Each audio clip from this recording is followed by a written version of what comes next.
रोजच्या जेवणात बदल म्हणून आलू पराठे बनवले जातात. सकाळच्या नाश्त्यासाठी हा पोटभरीचा पदार्थ आहे. लहान मुले हा आलू पराठा डब्यात टोमॅटो सॉस बरोबर आवडीने खातात. हे पराठे कसे बनवायचे ते पाहूयात. नमस्कार, मी स्मिता. माझ्या स्मिताज रेसिपीज मध्ये तुम्हा सर्वांचे मनापासून स्वागत. आलू पराठे करण्यासाठी मी येथे 2 बटाटे पाण्याने स्वच्छ धुवून घेतले आहेत. त्याचे चाकूने 2 तुकडे करून घेऊ. बटाटे असे चिरून घेतल्यामुळे ते शिजवण्यापूर्वीच खराब आहेत का ते आधीच कळते. बटाटे कुकरच्या भांड्यात ठेवून थोडे पाणी टाकून त्यावर स्टीलची प्लेट ठेवून कुकरमध्ये ठेवून देऊ. मिडियम गॅस फ्लेमवर 4 व त्यानंतर लो गॅस फ्लेमवर 2 कुकरच्या शिट्ट्या करून घेऊ. तोपर्यंत एकीकडे या पराठ्यासाठी लागणारे वाटण करून घेऊ. त्यासाठी मिक्सरच्या भांड्यात 4-5 हिरव्या मिरच्या, 6-7 लसणाच्या पाकळ्या, अर्धा इंच आलं टाकून घेऊ. हे सर्व पदार्थ पाणी न टाकता वाटून घेऊ. अशा प्रकारे वाटण पाणी न टाकता वाटून घेतले आहे.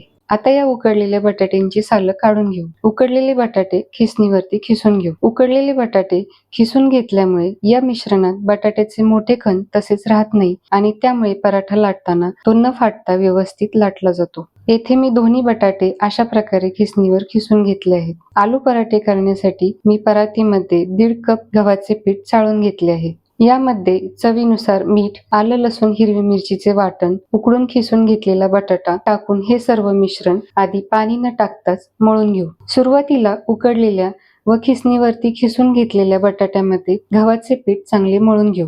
मिक्सरच्या भांड्यात थोडे पाणी टाकून ते यामध्ये टाकून घेऊ.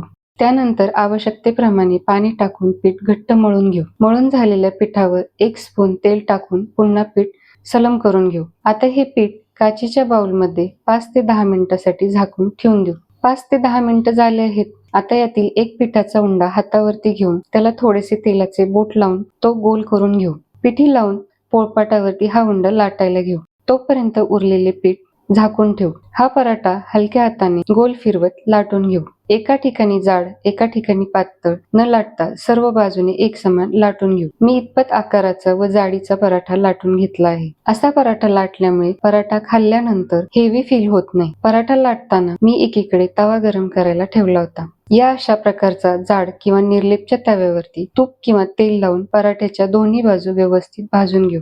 तुम्ही येथे पाहू शकता पराठा मस्तपैकी फुगलेला दिसत आहे. तसेच याचा मस्तपैकी खमंग असा वास देखील येत आहे. या साहित्यात या आकाराचे 5 आलू पराठे बनवून तयार होतात. हे पराठे एकदम झटपट बनवून तयार होतात. हे आलू पराठे घरगुती पांढरे लोणी व गोड घट्ट दही यासोबत खाण्यास मस्त लागतात. तसेच ते खाल्ल्यानंतर हेवी काहीतरी खाल्ले असं वाटत नाही. हलकं फुलकं काहीतरी खाल्ल्यासारखं वाटतं. हे आलू पराठे तुम्ही प्रवासात देखील बनवून नेऊ शकता. हा व्हिडिओ तुम्ही शेवटपर्यंत पाहिलात याबद्दल तुमचे खूप खूप आभार. व्हिडिओ आवडला असेल तर लाईक व शेअर करा. अजूनही या चॅनलला सबस्क्राईब केलं नसेल तर सबस्क्राईब करून बेल आयकॉन नक्की प्रेस करा.